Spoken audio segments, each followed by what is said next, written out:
செய்கிறதுக்கு தேவையான அளவு எண்ணெய் ஊற்றிக்கோங்க. இது வந்து 1/2 kg ரைஸ்க்கு நான் 3/4 கிலோ சிக்கன் போடுறேன். 3 மீடியம் சைஸ் வெங்காயத்தை நம்ம இதில் ஆட் பண்ணிக்கலாம். இதை வந்துட்டு நான் ஆட் பண்ணிக்கிறேன்.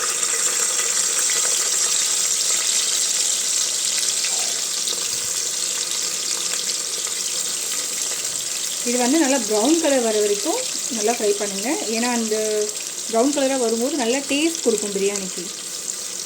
லைட்டாக வதங்கினோன்னு பிரியாணி செஞ்சிங்கன்னா அந்த டேஸ்ட் வராது உங்களுக்கு.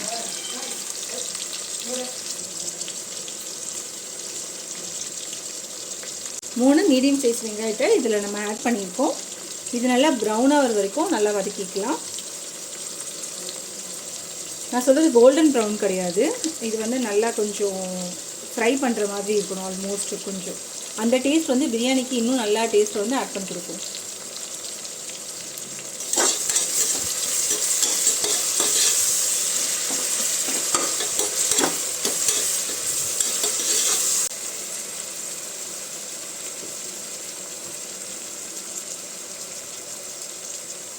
இதோட ஒரு பட்டை, ஒரு இலை, ஒரு ஏலக்காய் வந்து ஆட் பண்ணிக்கலாம். ப்ரௌன் ஆகட்டும், கொஞ்சம் கிறிஸ்பியான ப்ரௌன் ஆகட்டும். அதுக்கப்புறம் நம்ம வந்து தேவையான பொருட்களை ஆட் பண்ணிக்கலாம். வெங்காயம் கொஞ்சம் வதங்கினதுக்கப்புறம் 3 பச்சை மிளகாய் இதோட ஆட் பண்ணிக்கிறேன்.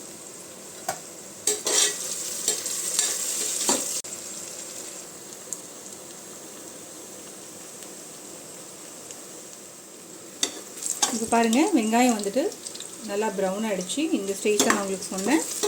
இப்போ வந்துட்டு நம்ம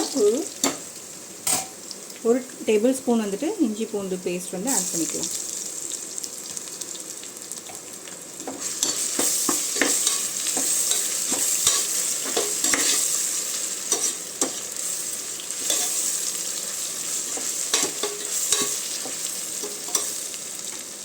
இப்போ நான் வந்துட்டு ஒரு கட்டு சின்ன கட்டு கொத்தமல்லி, ஒரு சின்ன கட்டு வந்துட்டு புதினா வச்சுருக்கேன். இதை நம்ம இதில் ஆட் பண்ணிக்கலாம்.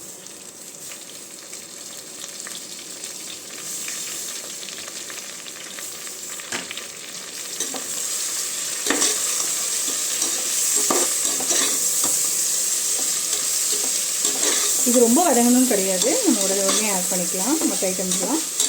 ஏன்னா வெங்காயம் வதங்கிறதுக்கு தான் டைம் எடுக்கும். ஸோ மற்றதெல்லாம் நம்ம வந்து கொஞ்சம் நேரத்துலேயே கடகடன்னு ஆட் பண்ணிக்கலாம். இப்போ இதில் plain காஷ்மீர் சில்லி பவுடர் வந்துட்டு ஒரு 1½ ஸ்பூன் வந்து ஆட் பண்ணிக்கலாம்.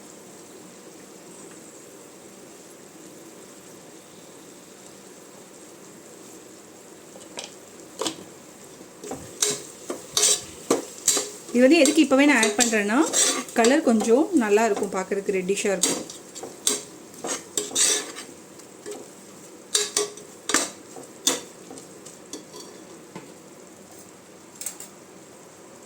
இப்போ நான் வந்துட்டு ஒரு 3 மீடியம் சைஸ் தக்காளி வந்து இதில் கட் பண்ணியிருக்கேன். இதையும் நம்ம இதில் ஆட் பண்ணிக்கலாம். இதுக்கெல்லாம் ரொம்ப வெயிட் பண்ணணும்னு அவசியம் இல்லை, வெங்காயம் வதங்கினா போதும். அதுக்கப்புறம் இதெல்லாம் வந்துட்டு உடனே ஆட் பண்ணிக்கோங்க.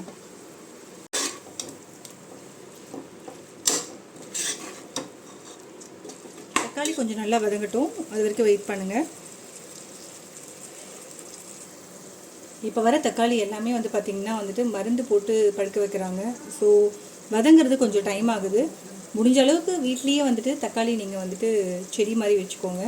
அதுதான் நமக்கு ரொம்ப ஹெல்த்தியும் கூட. தேவையான அளவு உப்பு ஆட் பண்ணிக்கோங்க.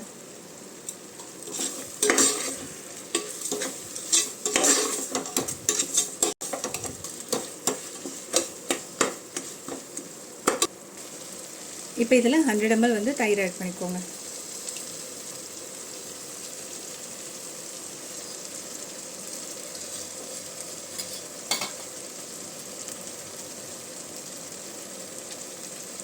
இதில் 100 ml வந்து நம்ம இப்போ தயிர் ஆட் பண்ணியிருக்கோம். நல்லா மிக்ஸ் பண்ணிக்கோங்க. அடுப்பு நல்லா மீடியம் ஃப்ளேமில் வச்சுக்கோங்க, ரொம்ப ஃபாஸ்ட்டாக வச்சுக்காதீங்க.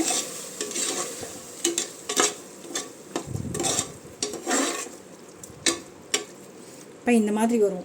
கலர் பாருங்கள் எவ்வளோ நல்லா இருக்குது. கலர் பார்க்குறதுக்கே ரொம்ப அட்ராக்டிவாக இருக்குது பாருங்கள்.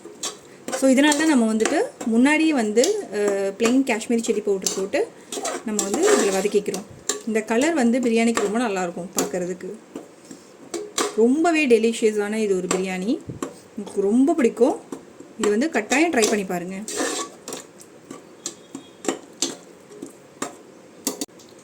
இப்போ இதில் 3/4 கிலோ சிக்கன் வந்து ஆட் பண்ணியிருக்கேன். இது வந்து 1/2 கிலோ அரிசிக்கு 1/2 கிலோ சிக்கன் போதும். பட் எங்கள் வீட்டில் என்னோடய பசங்க எல்லாருமே வந்து பார்த்திங்கன்னா சிக்கன் கொஞ்சம் நிறைய எடுத்துப்பாங்க.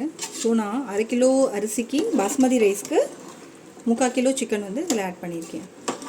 அதுக்கேற்ற மாதிரி தான் நம்ம வந்து காரமும் ஆட் பண்ணணும். இப்போ வந்து கடைசியாக கூட நீங்கள் வந்து கொஞ்சம் காரம் செக் பண்ணிக்கோங்க. உங்களுக்கு தேவைன்னா கொஞ்சம் காரம் ஆட் பண்ணிக்கோங்க. இந்த சிக்கன் கொஞ்சம் நேரம் வேகட்டும்.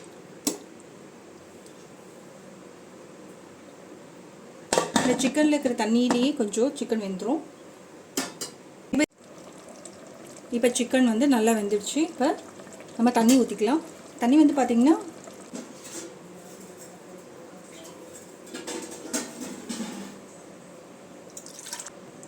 இது நல்லா கொதிச்சு வரட்டும். இப்போ மூடி போட்டு வச்சுக்கலாம்.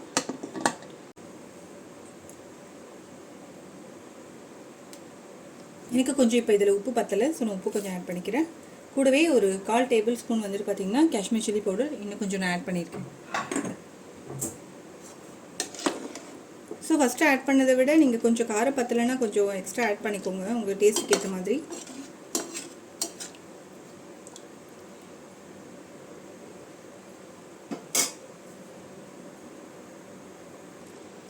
இப்போ நல்லா கொதி வந்துடுச்சு, எண்ணெயும் பிரிஞ்சு வந்துடுச்சு. லைட்டாக லெமன் வந்து ஸ்க்வீஸ் பண்ணிக்கோங்க.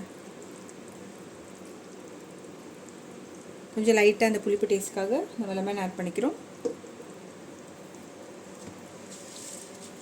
இப்போ வந்து ஊற வச்சுருக்க பாஸ்மதி ரைஸ் வந்து இதில் ஆட் பண்ணிக்கலாம்.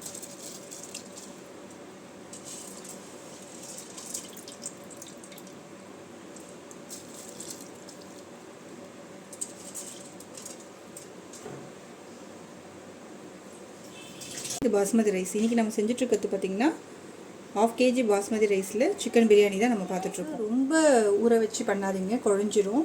லைட்டாக ஊற வச்சாலே போதும். இந்த அரிசிக்கும் தண்ணிக்கும் ஒரு லேயருக்கு மேலே தண்ணி இருந்தால் போதும். இப்போ நம்ம உப்பு காரம் கரெக்டாக இருக்கான்னு லைட்டாக செக் பண்ணிட்டா இருக்குது. எப்போவுமே வந்து பிரியாணியில் ஒரு கல் உப்பு வந்து கொஞ்சம் தூக்கலாகவே இருக்கணும். அப்போ தான் பிரியாணி டேஸ்ட் ரொம்ப நல்லாயிருக்கும். குக்கரை மூடி போட்டு வச்சுருக்கிறோம். ஸ்லோ ஃப்ளேமில் ஒரு 5 to 10 minutes அப்படியே விட்டுருங்க. அதுக்கப்புறமா எடுத்து பார்க்கலாம். பிரியாணி ரெடி ஆகிடுச்சு. இப்போ நம்ம மூடி போட்டு ஒரு 2 minutes வச்சிடலாம். டேஸ்டியான சிக்கன் பிரியாணி ரெடி. இதை செஞ்சுட்டு எப்படி இருக்குன்னு எனக்கு கமெண்ட்டில் மென்ஷன் பண்ணுங்கள் மறக்காமல்.